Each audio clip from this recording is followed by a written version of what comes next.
Sederhana aja, silahkan dijawab di kolom Q&A mungkin yang sudah tahu.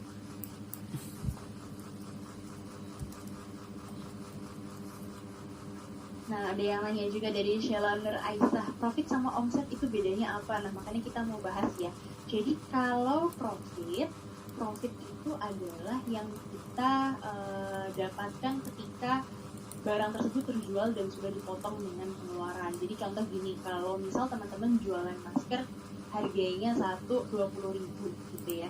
20.000 itu adalah harga yang dibayarkan oleh konsumen. Berarti itu adalah omset teman-teman dan itu belum dipotong dengan pengeluaran. Pengeluaran contohnya pajak, contoh teman-teman membayar gaji pegawai. Nah, yang bersih itu berarti profit. Nah, bagaimana dengan usaha kecil? Kalau usaha kecil UMKM dengan taraf kecil berarti dia sudah memiliki pegawai yang lebih banyak, mencapai 19 orang, asetnya juga sudah mulai tumbuh gitu. Mungkin teman-teman yang tadinya buka usaha masker, usaha jahit masker dari rumah, dari garasi rumah, mungkin sekarang sudah bisa beli ruko mungkin atau sewa ruko. Jadi kalau asetnya juga sudah bertumbuh berarti usahanya juga semakin besar. Kemudian omset tahunan juga bertambah dari 300 juta sampai dengan 2,5 miliar per tahun. Nah, bagaimana dengan usaha menengah? Jadi usaha menengah pastinya lebih gede lagi. Kalau mungkin sebelumnya teman-teman cukup sewa ruko, mungkin sekarang udah punya cabang, jadi punya usaha sablon dan masker ada di beberapa kota atau di beberapa provinsi, pegawainya udah banyak, itu masuknya usaha menengah. Asalkan dia memang masih di bawah 100 orang gitu ya jumlah pegawainya. Asetnya juga sudah bertumbuh menjadi 500 juta sampai dengan 10 miliar dan omset tahunannya juga sudah mulai bertambah menjadi 2,5 sampai dengan 50 miliar. Nah, peluang karir selanjutnya itu mengenai waralaba atau franchise. Jadi mungkin teman-teman juga akrab ya dengan istilah franchise, atau justru ada yang pernah buka franchise atau di samping rumahnya. Karena kan sekarang lagi ngetren banget ya usaha franchise ini. Entah itu produknya berupa makanan kayak kebab, itu kan banyak ya yang jualan kebab Babarafi, atau mungkin yang lagi ngetren milkshake, milk tea, boba, itu hampir di semua kota biasanya udah ada waralabanya. Nah, tapi waralaba itu apa sih? Jadi waralaba adalah hubungan kemitraan antara pengusaha dengan merek yang sudah lebih lama berdiri dan lebih kuat dengan usahawan yang relatif baru. Dan ini tujuannya pastinya adalah untuk saling menguntungkan. Saling menguntungkannya gimana? Jadi untuk pengusaha dengan brand yang sudah lebih kuat, dia menyediakan jasa dan produknya melalui si usahawan yang relatif baru ini. Nah, dari usahawan ini nanti akan direct atau langsung ke konsumen.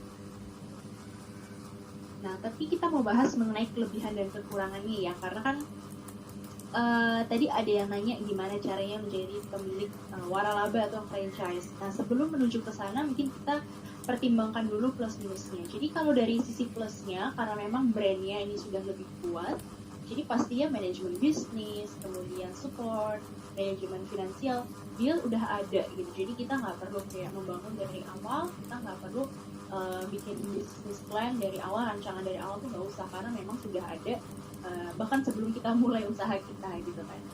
Nah, kemudian yang kedua, brandnya sudah kuat gitu, jadi dia sudah dikenal masyarakat. Misal teman-teman mau jualan kebab Babarafi itu kan tidak sesulit ketimbang teman-teman membuka brand kebab sendiri yang mungkin orang akan tanya rasanya gimana, kualitasnya gimana, harganya gimana. Tapi kalau kebab Babarafi semua orang udah tahu, harganya udah standar, rasanya juga standar gitu. Nah, kemudian tapi kekurangannya juga ada ya teman-teman. Jadi waralaba kita nggak cuma terima beres aja, ternyata memang hal-hal yang harus dijadikan pertimbangan. Salah satunya adalah kita jadi nggak punya kendali penuh terhadap sistem bisnis, karena kita di sini sistemnya adalah pakai punya orang lain yang udah ada sistem bisnisnya.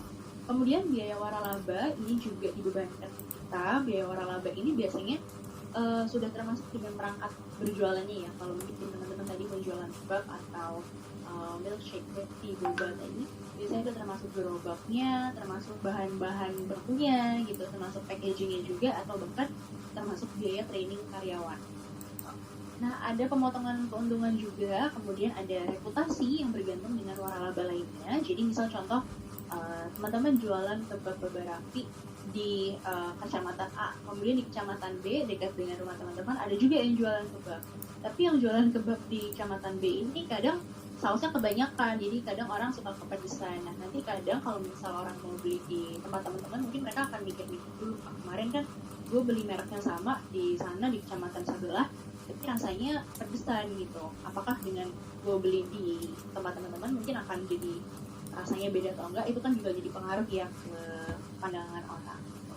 Kemudian yang pasti kita juga sudah terikat dengan channel kerjasama bisnis yang sudah ditetapkan. Nah, peluang karir selanjutnya adalah konsultan bisnis gitu ya. Jadi konsultan bisnis seperti namanya, jadi dia tugasnya menyediakan jasa konsultasi kepada organisasi, lembaga, atau perusahaan mengenai cara mengembangkan bisnis dengan lebih efektif. Nah, menjadi seorang konsultan bisnis ini sebenarnya peluang karir yang menyenangkan sih teman-teman, karena teman-teman belajar gak cuma tentang gimana caranya mengembangkan bisnis tadi dengan kayak memberikan saran, jadi nggak semudah ngasih rekomendasi aja, tapi teman-teman juga harus bisa menguasai permasalahan yang ada di sana. Mulai dari ngecek ada masalah apa nih di produksinya, distribusinya, kemudian harus cek juga kira-kira peluang yang ada dari situ apa, dan yang pasti solusi. Jadi kita sebagai seorang konsultan harus kasih solusi terhadap permasalahan-permasalahan tadi. Nah, selain memberikan solusi atau rekomendasi, kita juga harus membuat strategi untuk memanfaatkan dan memaksimalkan peluang ada. Namanya orang bikin bisnis pasti pengen budgetnya seefisien mungkin, karyawannya seefisien mungkin. Nah, dengan peluang-peluang yang kita udah punya itu, kira-kira kita bisa membuat strategi seperti apa? Itu tugasnya konsultan bisnis yang bikin. Nah, peluang karir selanjutnya adalah social entrepreneur. Di sini ada nggak teman-teman yang mungkin sudah merintis menjadi seorang social entrepreneur gitu ya? Kalau tadi sempat saya baca sekilas, ada yang bilang buka usaha rumahan untuk bersama tetangga sekitar. Ini sebenarnya bisa jadi masuk ke social entrepreneurship juga.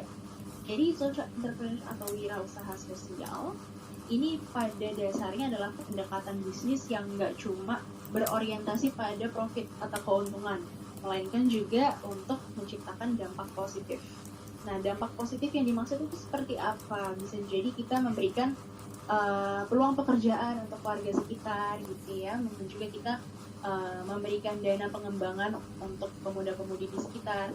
Ini kita akan bahas lebih lanjut sebenarnya perbedaannya apa sih dengan pengusaha pada umumnya. Kalau di sini mungkin tulisannya social entrepreneur versus entrepreneur, tapi di sini kita nggak akan bandingin, maksudnya nggak ada yang lebih baik, nggak ada yang lebih buruk, tapi kita cuma akan bahas perbedaannya, gitu ya. Jadi kalau social entrepreneur tadi seperti yang sudah saya sebutkan, dia nggak cuma berpikir profit atau berorientasi pada profit, melainkan juga menciptakan dampak sosial yang terukur, sekaligus pastinya keuntungan finansial, karena social entrepreneur itu tidak sama dengan badan amal, jadi tetap ada